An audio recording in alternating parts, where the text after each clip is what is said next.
ప్రజాప్రతినిధి న్యూస్ కి స్వాగతం. సూర్యాపేట పట్టణ శివారు కుసుమవారి గూడెంలో జరిగిన హత్యకు సంబంధించి 10 మంది నిందితులను సూర్యాపేటలో అరెస్ట్ చేయడం జరిగింది. దీనికి సంబంధించి జిల్లా పోలీస్ కార్యాలయంలో ఎస్పీ నరసింహ మీడియా సమావేశాన్ని నిర్వహించి కేసు వివరాలు, అరెస్టు వివరాలు వెల్లడించారు. మృతుడు చారగండ్ల శివ, నిందితుడు పెద్ది లింగస్వామి మధ్య కొంతకాలంగా గొడవలు జరుగుతున్నాయని, వీరిపై గతంలో హత్య కేసు, హత్యాయత్నం, దాడి, దౌర్జన్యం కేసులు, గంజాయి వినియోగం కేసు నమోదు అయ్యాయని, ఒకరిపై ఒకరు దాడులు చేసుకుని పాత గొడవల కారణంగా ఉద్దేశపూర్వకంగా ఒకరిపై ఒకరు దాడులు చేసుకుని పాత గొడవల కారణంగా చారగండ్ల శివపై మాతంగి మధు, అతని అనుచరులు విచక్షణారహితంగా శివపై దాడి చేసి హత్య చేశారని తెలిపారు.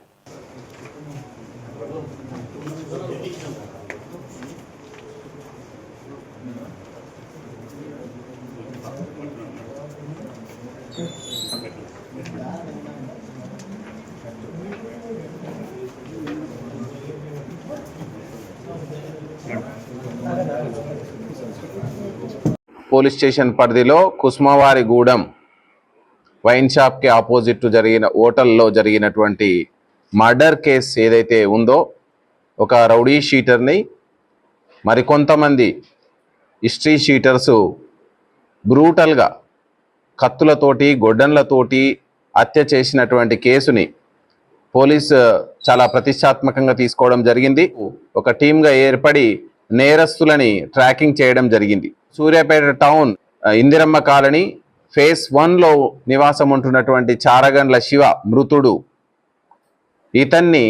ఇతనితోటి ఒకప్పుడు సహచరులుగా ఉన్నటువంటి వాళ్ళు, ఈ మృతుడు కూడా గతంలో మర్డర్ కేసులలో, వివిధ కేసులలో ఉండి హిస్టరీ షీటర్గా ఉన్నాడు.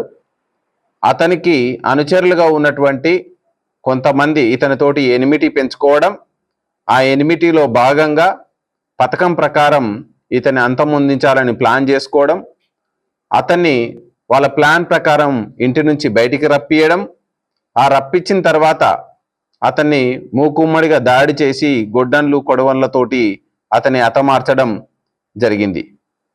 26/9/2025 రోజు ఎవరైతే మృతుడు చారగండ్ల శివ, ఇతను ఇందిరమ్మ కాలనీ ఫేజ్ 1కి చెందినటువంటి శివ, ఇతనికి గతంలో పెద్దింటి లింగస్వామి అని పూల సెంటర్లో ఉండేటువంటి వ్యక్తితోటి గతంలో కేసులున్నాయి.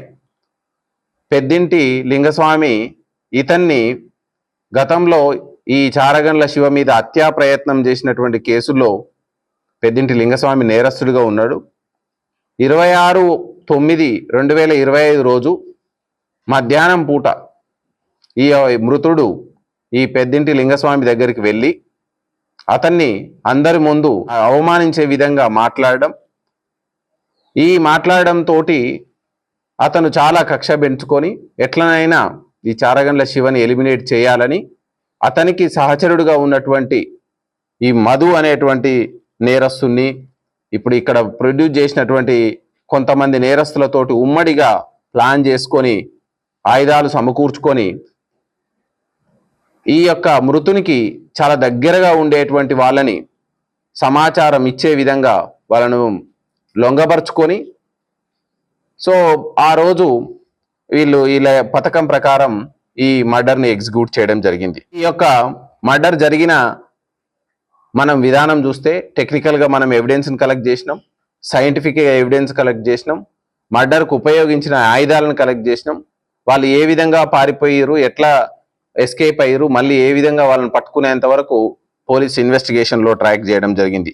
ఇందులో మొత్తంగా మనం ఈ నేరంలో 12 మంది నేరస్తులని, అంటే మర్డర్లో ప్రత్యక్షంగా పాల్గొన్న వాళ్ళైతేమి, మర్డర్ ప్రణాళికలో పాల్గొన్న వాళ్ళు, మర్డర్కు సహకరించిన వాళ్ళందరినీ మనం నేరస్తులుగా పెట్టడం జరిగింది.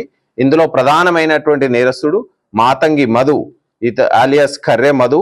ఇతను ఎన్టీఆర్ కాలనీ సూర్యాపేటలో ఉంటాడు.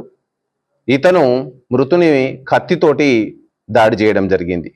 Peddi Lingaswamy flower decoration work చేస్తాడు, అన్నాదురై నగర్కి సూర్యాపేటకు చెందినవాడు. ఇతను కూడా మృతుని కత్తితోటి దాడి చేయడం జరిగింది. చెవుల నరేష్ క్యాటరింగ్ వర్క్ చేస్తున్నాడు, సీతారాంపురం సూర్యాపేట టౌన్. ఇతడు జక్కి సతీష్ అలియాస్ టిప్పర్ సత్తి, ఇతను క్యాటరింగ్ వర్క్ చేస్తాడు, జేజే నగర్ సూర్యాపేట్. ఇతడు కూడా కత్తితోటి దాడి చేయడం జరిగింది. బాషిగుంపుల సతీష్ అలియాస్ కేసారం సతీష్, ఇతను కూడా కేసారం గ్రామం, ఇతను కూడా గొడ్డలతోటి దాడి చేయడం జరిగింది. ఈ నేరస్తులతో పాటుగా ఈ యొక్క మృతుని యొక్క కదలికలను సంచారాన్ని అందించే విధంగా నేరళ్ళ శ్రీరాములు, గువ్వల తరుణ్ కుమార్ వీళ్ళిద్దరూ కూడా మృతునికి దగ్గరగా ఉన్నట్టే నటిస్తూ నేరస్తులకు సమాచారాన్ని లీక్ చేసి మృతుడు ఎక్కడ ఉన్నాడు, ఏ విధంగా ఉన్నాడు, ఏ కండిషన్లో ఉన్నాడు, ఎక్కడెక్కడ తిరుగుతున్నాడు అనే విషయాన్ని సమయానుకూలంగా వాళ్ళకు నేరస్తులకు సమాచారం ఇవ్వడం జరిగింది. సూర రామచంద్రు